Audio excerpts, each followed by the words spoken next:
Olá, vamos falar sobre a segunda lei da termodinâmica. Então, do que consiste a segunda lei? Ela basicamente fala sobre a transitividade do calor, a direção preferencial do fluxo de calor.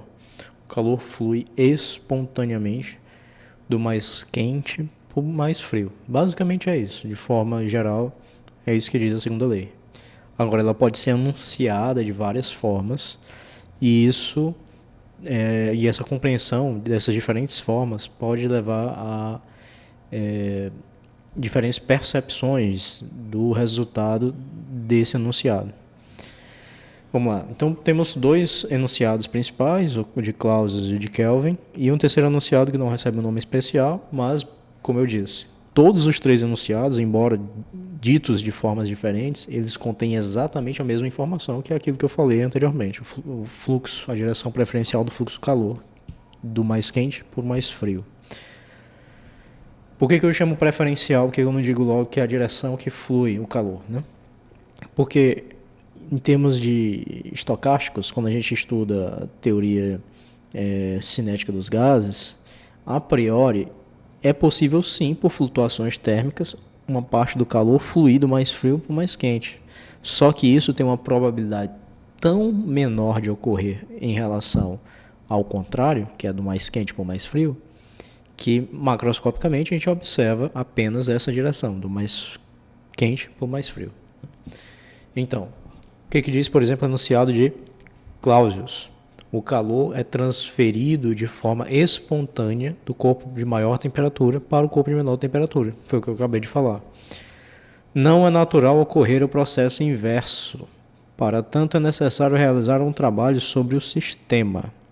O enunciado de Clausius está relacionado ao conceito de refrigeradores. O refrigerador, a geladeira, o ar-condicionado, eles funcionam, abre aspas, violando essa segunda lei.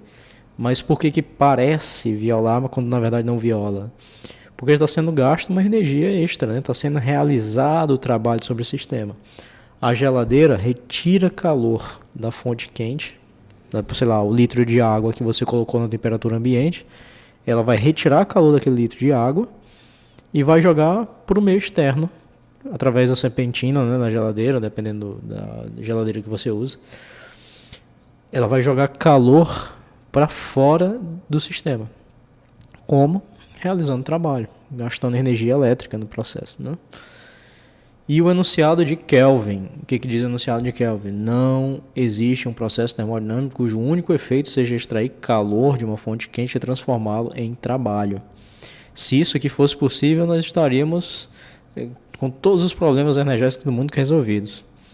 Se fosse possível tirar calor de uma fonte e convertê-lo 100% em trabalho, não haveria desperdício. Eu poderia pegar toda a energia de uma determinada fonte qualquer e aproveitá-la na forma de trabalho.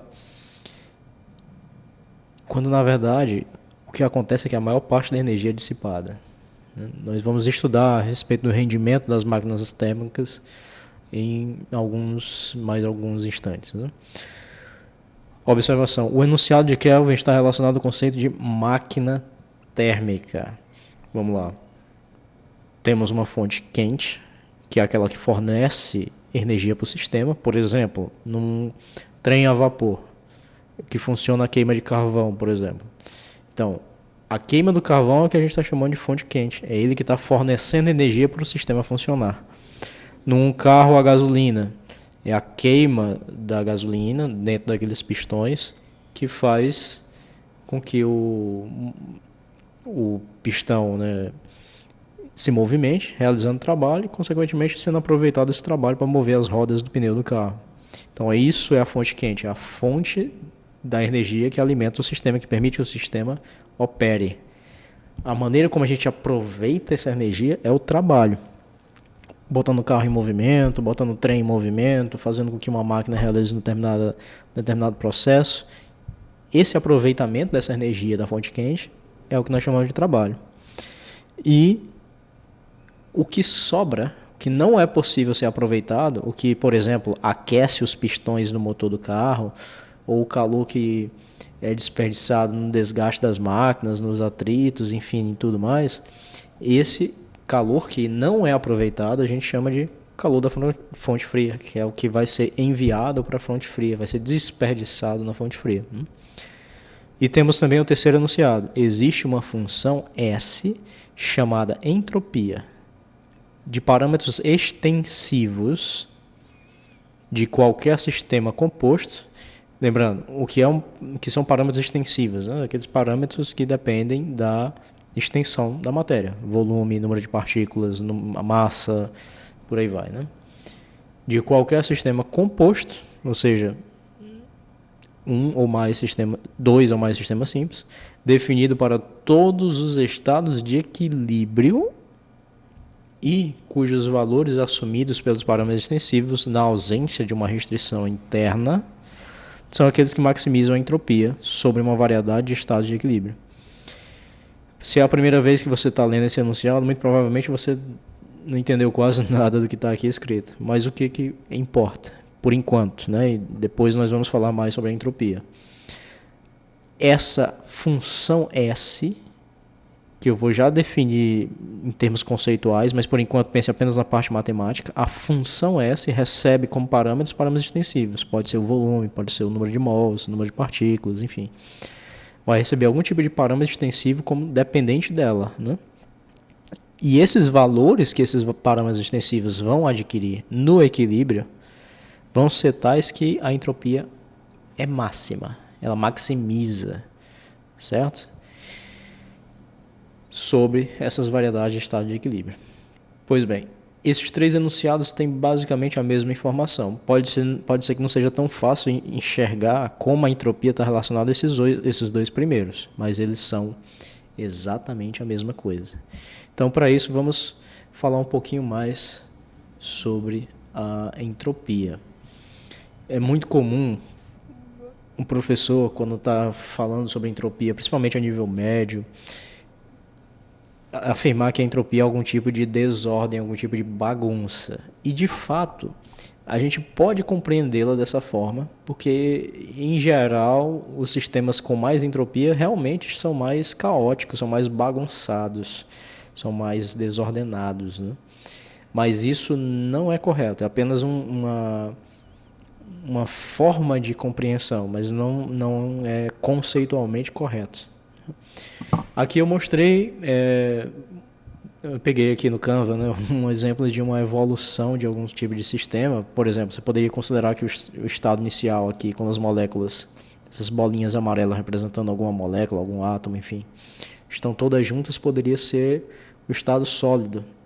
À medida que você está aumentando a temperatura, elas vão indo para estados mais liquefeitos, né? Vai ficando líquido e depois vai virando um gás, né? Vão ficando cada vez mais separadas umas das outras.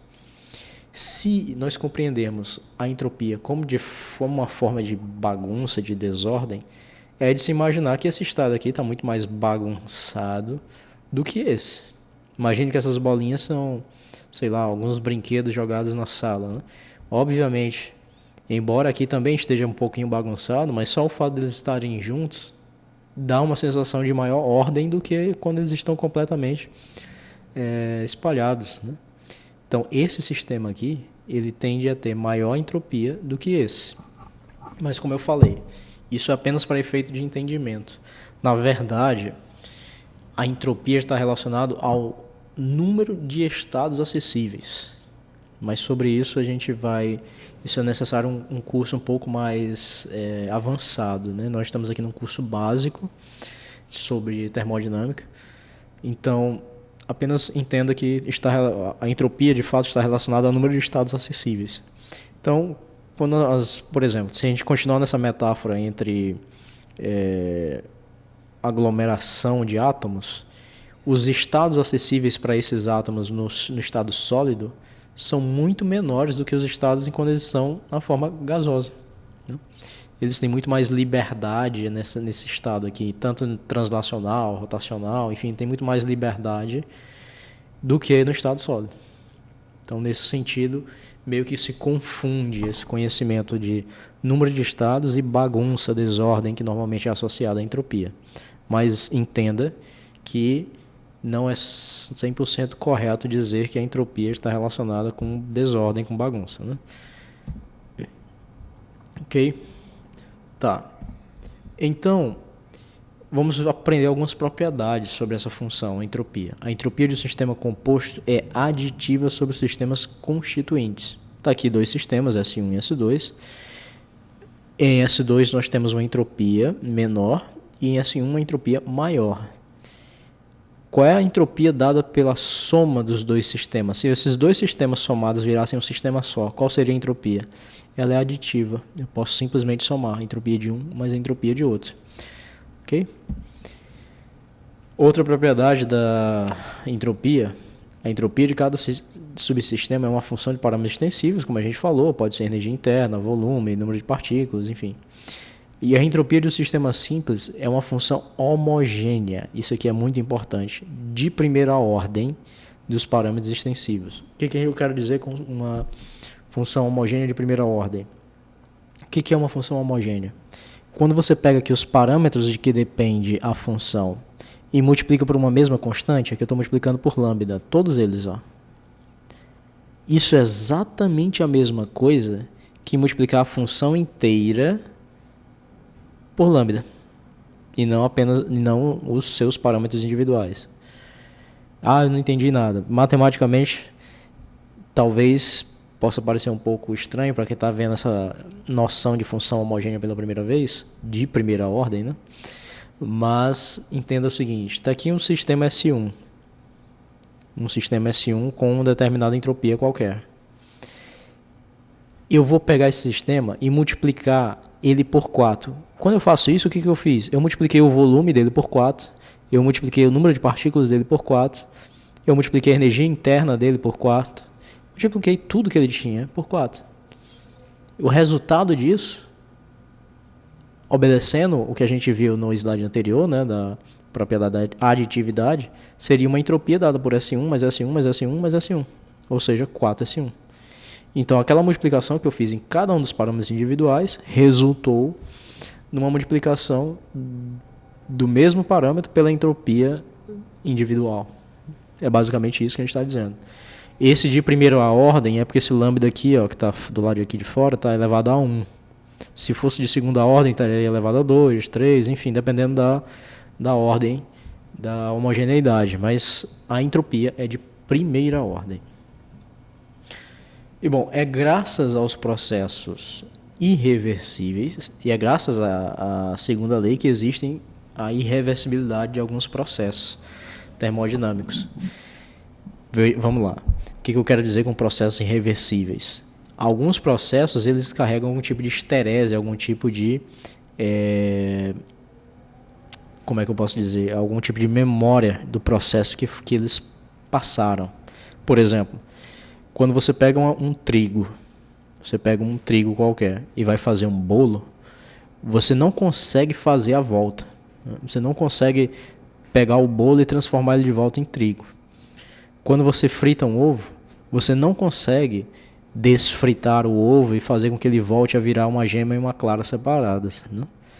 Quando você amassa uma bolinha de papel, mesmo que você tente desamassar, ela sempre vai carregar as marcas dos amassados que ela tinha antes. Queimar uma folha de papel, né? Você não consegue desqueimar a folha, fazer com que ela volte a virar uma folha branca, né? Esses processos são irreversíveis. É graças à segunda lei que esses processos existem, né? Vamos lá. Como eu falei, no terceiro enunciado, os valores que os parâmetros extensivos adquirem na entropia são aqueles que maximizam a entropia. Então, quando esses processos aqui ocorrem, eles criam um aumento da entropia. Você não consegue fazer uma diminuição da entropia, assim, não no sistema composto, né? Você pode até diminuir a entropia no sentido de um refrigerador que diminui a entropia de um sistema interno aos custos do aumento da entropia do sistema externo total, né? A geladeira, por exemplo, ao esfriar o que está dentro dela, ela diminui a entropia interna. Mas qual é o custo disso? Ela joga calor para fora e aumenta a entropia externa. de uma forma que, se você somar a entropia externa que aumentou e a entropia interna que diminuiu, você tem uma entropia total que aumenta. E é por isso que a segunda lei da termodinâmica está relacionada com os processos irreversíveis. É graças à segunda lei da termodinâmica que nós temos a irreversibilidade do tempo. O tempo sempre flui no sentido progressivo, né? Do mais para o menos, ou sempre no sentido progressivo, né? A gente nunca consegue voltar no tempo. O tempo sempre vai no sentido do positivo, no sentido de aumentar, né? Graças à segunda lei. Porque, vamos lá, se os processos fossem todos reversíveis, 100% reversíveis, eu poderia ver, por exemplo, uma pedra de gelo que eu deixei descongelar sobre um asfalto e virar água. Eu poderia pegar essa mesma água e fazer ela virar gelo novamente.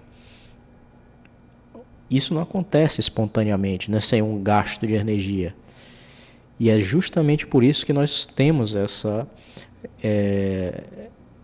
incapacidade de retornar no tempo, porque não há uma possibilidade de desobedecer a segunda lei da termodinâmica, que diz que a entropia sempre aumenta.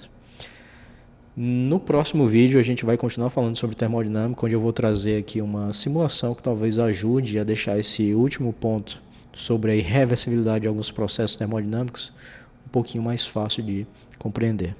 Obrigado pela sua atenção e até o próximo vídeo.